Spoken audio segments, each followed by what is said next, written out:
విద్యార్థి విభాగం, యువజన విభాగం, అలాగే ముస్లిం మైనారిటీ విభాగం, బీసీ విభాగం, ఇట్లా ఎస్సీ విభాగం, ఇలా వివిధ ఎస్టీ విభాగం, అన్ని విభాగాలకు సంబంధించినటువంటి జిల్లా అధ్యక్షులు, అలాగే రాష్ట్ర పార్టీలో ఉన్నటువంటి నాయకులు కానీ, అట్లా జిల్లా స్థాయిలో ఉన్నటువంటి నాయకులు కానీ అందరం కలిసి ఈ రోజున కృష్ణా జిల్లా కలెక్టర్ గారికి అర్జీలు ఇవ్వటం జరిగింది. ఒకటి, డిఎస్సిలో జరిగినటువంటి డిఎస్సి 2025లో జరిగినటువంటి అక్రమాల మీద ఏమేం తప్పులు జరిగినాయి, దాని మీద సిబిఐ విచారణ చేయించాలి ప్రభుత్వం. దోషుల్ని లేదా దొడ్డి మార్గంలో డబ్బులతో లేదా రాజకీయ ఉద్యోగాలు పొందినటువంటి ఎవరెవరైతే ఉన్నారో 16,000 మంది మేము దొంగలని చెప్పట్లేదు. టీచర్ ఉద్యోగాలు పొందిన వాళ్ళందరూ నిజమైన నిజాయితీతో చదువుకున్నటువంటి టీచర్లతో పాటు దొంగలు కూడా దూరారు. దొంగ టీచర్లు కూడా వచ్చారు ఈ 16,000 మందిలో. ఈ 16,000 మంది గుంపులో లోకేష్ చేత తొయ్యబడి, లోకేష్ చేత టోకెన్లు తీసుకోబడి ఈ 16,000 మందిలో దొంగ టీచర్లు కూడా వచ్చారు. దొంగతనంగా వచ్చిన వాళ్ళు, సర్టిఫికెట్లు లేకుండా వచ్చిన వాళ్ళు, చదువు లేకుండా వచ్చిన వాళ్ళు, అర్హతలు లేకుండా వచ్చిన వాళ్ళు మరి సమానంగా ఎట్లా అవుతారు? బాగా చదువుకుని కష్టపడి పేదరికాన్ని అధిగమించి ప్రతికూల పరిస్థితులను అధిగమించి డిగ్రీలు చదివి, బీఈడీలు చదివి లేదా టీచర్ ట్రైనింగ్ కోర్సులు చదివి మెరిట్లో చదివి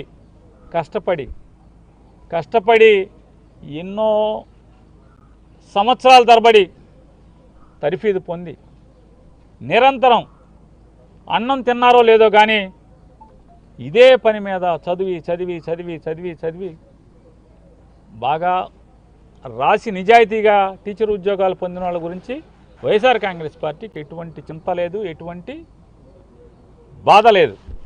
కానీ ఈ కష్టపడి చదివి ఉద్యోగాల్లోకి వచ్చినటువంటి అర్హత గల టీచర్లతో పాటుగా అర్హత లేని దొంగ టీచర్లు లోకేష్ నాయకత్వంలో లోకేష్ చేత రికమెండ్ చేయబడి వచ్చారనేదే డబ్బుతోనో లేదా పార్టీ ముద్ర మీదో పార్టీ పచ్చబిళ్ళ ఉన్నోళ్ళు లోపలికి వచ్చారనేది వైఎస్ఆర్ కాంగ్రెస్ పార్టీ యొక్క ఆధారాలతో కూడినటువంటి అనేక సందేహాలని ప్రజల తరపున ప్రభుత్వాన్ని ప్రశ్నించడం జరిగింది. వర్టికల్ హారిజాంటల్ రిజర్వేషన్ అని చెప్పి రకరకాల పేర్లతో అనేక దొంగతనాలు చేశారు. స్పోర్ట్స్ కోటా పేరుతో అయితే లూటీ చేశారు. ఇవాళ నిజాయితీగా సమాధానం చెప్పేవాడు లేడు ఈ ప్రభుత్వంలో. ఎవడన్నా పేపర్ ఇచ్చేవాడు, పరీక్ష చేసేవాడు ఇంతవరకు ఆంధ్రప్రదేశ్ రాష్ట్ర చరిత్రలో ఎవరు లేరు. రెండు ఒకడే. పేపర్ తయారు చేసేవాడు అతనే, అంటే అదే వ్యవస్థ, పరీక్ష పెట్టేది అదే వ్యవస్థ. అంటే పేపర్ తయారు చేసేటువంటి ఆఫీసులో ఉన్న వాళ్ళందరూ కూడా పరీక్షల్లో ఉంటారు.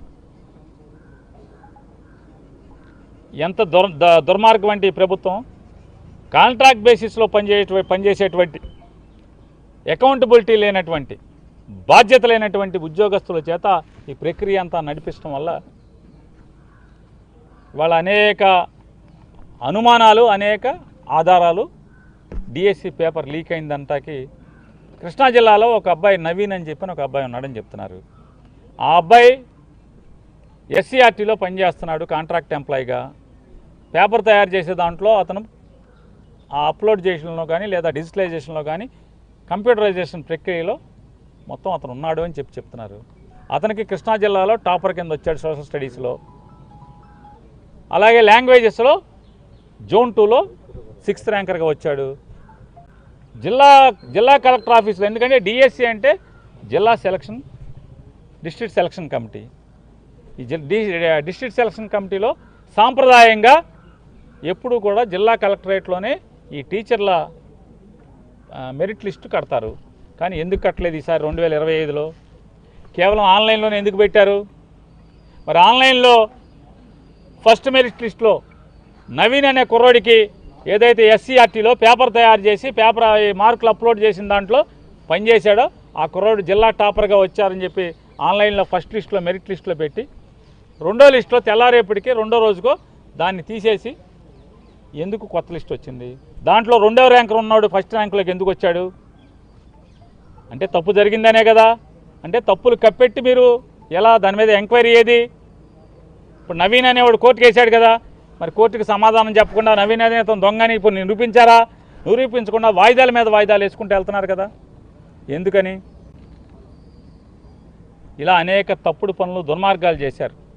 డిఎస్సిలో మీకు ఉద్యోగం ఇప్పిస్తామని ప్రభుత్వ లోగోతో 3 సింహాల యాంబ్లంతో ఫోన్ మెయింటైన్ చేస్తున్నటువంటి ఒక ఫోన్ నెంబర్తో సహా ఉన్న ఒక వ్యక్తి ఒక టీచర్ పరీక్ష రాస్తున్నటువంటి ఒక అమ్మాయి కుటుంబ సభ్యుడికి అమ్మాయికి ఫోన్ చేసి నీకు 15 లక్షల రూపాయలు ఇస్తే ఉద్యోగం సరాసరి వస్తుంది అని చెప్పి మాట్లాడాడు. మరి దాని మీద కేసు తూతు మంత్రం కేసా, తోతాపూరి కేసా? కనీసం ఆ ఫోన్ నెంబర్ని బట్టి ముద్దాయిని పట్టుకుని కదా ట్రేస్ చేసి కదా మీరు కేసు కట్టాల్సింది. స్టేషన్ బెయిల్ ఇచ్చి పంపిస్తారా? అంటే ఎందుకని? మీ దొంగతనాలు బయటపడతాయి కాబట్టి 15 లక్షలకు టీచర్ ఉద్యోగం ఇప్పిస్తానని చెప్పిన ఫోన్లో బేరం ఆడినటువంటి ఒక వ్యక్తి మరి గట్టిగా మీరు గట్టి కేసు కడితే అతను మీ పేర్లు చెప్తాడు, ఎవడెవడున్నాడో దీంట్లో. కాబట్టి స్టేషన్ బెయిల్ ఇచ్చేసి పంపించేస్తారు. ఎఫ్ఐఆర్లో పేరు ఉండదు, ఛార్జ్షీట్లో పేరు ఉండదు, అనుమానితులను రాస్తారు పేరు పెట్టకుండా. ఇట్లాంటి అక్రమాలతో పాటుగా స్పోర్ట్స్ కోటా అనేది ఒక దొంగల దోపిడీ. చంద్రబాబు నాయుడు గారు ముఖ్యమంత్రి అయి ప్రమాణ స్వీకారం చేసి లోకేష్ అనే ఆయన విద్యాశాఖ మంత్రి అయ్యే వరకు ఆంధ్రప్రదేశ్ రాష్ట్రంలో అమలవుతున్నటువంటి ఉద్యోగ నియామకాల్లో జీవో నెంబర్ 74 ప్రకారం 2% నియామకాల్లో స్పోర్ట్స్ కోటా కింద ప్రభుత్వం అమలు చేస్తున్నటువంటి జీవో. కరెక్ట్గా డిఎస్సి ఇచ్చే రోజు 2025 డిఎస్సి ఇచ్చే ఏప్రిల్ 19వ తారీఖున పాత జీవో 74ను రద్దు చేసి జీవో 4, జీవో 47 అని ఒకటేమో స్పోర్ట్స్ డిపార్ట్మెంట్ ఇస్తుంది ఒక జీవో నెంబర్ 4, మరొక జీవో జిఐడి ఇస్తుంది అదే రోజు జీవో నెంబర్ 47. ఈ 2 జీవోలు సారాంశం ఏంటయ్యా అంటే స్పోర్ట్స్ కోటా అనే దానికి ఏ పరీక్షలు అక్కర్లేదు, డిగ్రీ కూడా అక్కర్లా, కొన్నిటికి డిగ్రీ కూడా చదవక్కర్లా, టెట్ రాయక్కర్లా, డిఎస్సి రాయక్కర్లా, ఉద్యోగాలు ఇచ్చేస్తారు. ఇలా 400 చిల్లర ఉద్యోగాల్లో 380 ఉద్యోగాలని నియామకం చేసేశారు.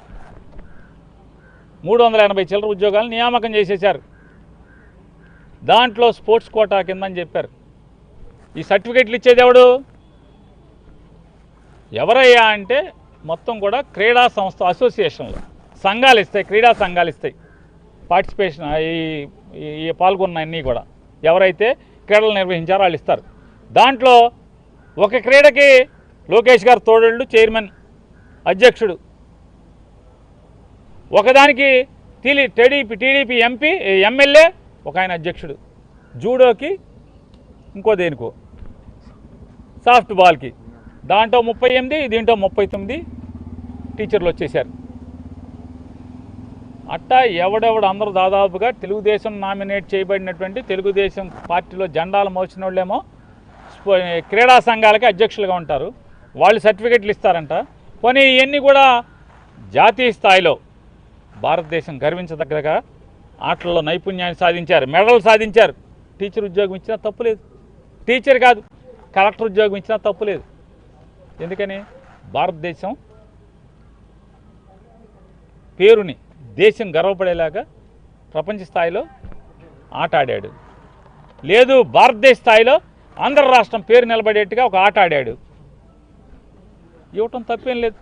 ఎంతోమందికి ఇస్తున్నాం కదా మనం, క్రికెట్ వాళ్ళకి ఇస్తున్నాం, చాలామందికి ఇస్తున్నాం, డిఎస్పీలు ఇస్తున్నాం, ఆర్డీఓలు ఇస్తున్నాం, అనాదిగా ఎప్పటి నుంచో వస్తుంది కదా, అది తప్పేం కాదు. కానీ ఇక్కడ ఎవడయ్యా అంటే పార్టిసిపేషన్ సర్టిఫికెట్ ఎందులో పోనీ రాష్ట్ర స్థాయి పోటీ, జాతీయ స్థాయి పోటీ, అంతర్జాతీయ స్థాయి పోటీల్లో పార్టిసిపేషన్ కూడా కాదు. ఒక 4 కాలేజీలు కలిసి ఆటల పోటీ పెడితే ఆ 4 కాలేజీలు కలిసి పెట్టినటువంటి ఆటల పోటీలో పాల్గొన్నాడంటే పాల్గొనటం అంటే ఏంటి? గ్రౌండ్లో దిగక్కర్లా, మంచి సీసా అందించిన చాలు, బయట కూర్చుని బాల్ అందించిన చాలు, పార్టిసిపేషన్ సర్టిఫికెట్ ఉంటే చాలు ఉద్యోగాలు ఇచ్చారు. నేషనల్ అవార్డు కొట్టినటువంటి గోల్డ్ మెడల్ వాడికి ఉద్యోగంలో టీచర్ ఉద్యోగం పాల్గొన్నాడు, ఏడుస్తున్నాడు ఆయన. మరి ఈ రకమైనటువంటి పాపాలు చేసి దుర్మార్గాలు చేసి పార్టిసిపేషన్ సర్టిఫికేట్తో inter college inter university participation సర్టిఫికేట్లతో టీచర్లు ఉద్యోగాలు ఇచ్చి ఏం చేద్దామని టెట్ కానీ ఇవాళ చంద్రబాబు నాయుడు గారు చెప్తారు 60 ఏళ్ళు వచ్చినాయి టీచర్లకి, ఇంకా 2 ఏళ్ళలో రిటైర్ అవుతాడు, ఇప్పుడు టెట్ రాయండి మీరు అంటున్నారు. చూడండి, 10వ క్లాస్ పాఠాలు చెప్తున్నారు మీరు మర్చిపోయి ఉంటారు. మళ్ళీ మీలో బాగా నైపుణ్యం కనపడాలి మాకు, కాబట్టి మీరు టెట్ రాయండి అంటున్నారు. ఏంటి 30 ఏళ్ళు 25 ఏళ్ళు 35 ఏళ్ళు టీచర్ ఉద్యోగం చెప్పి పాఠాలు చేసిన టీచర్లు ఇంకో 2 ఏళ్ళలో రిటైర్ అవుతారు, వాళ్ళు టెట్ రాయాలంట. కానీ లోకేష్ నాయుడు గారు ఇచ్చినటువంటి డిఎస్సిలో మాత్రం 400 చిల్లర మందికి టెట్ రాయక్కర్లా. టెట్ రాయకుండా ఉద్యోగం, టీచర్ ఉద్యోగం. డిఎస్సి పరీక్ష రాయకుండా టీచర్ ఉద్యోగం, డిగ్రీ లేకుండా టీచర్ ఉద్యోగం.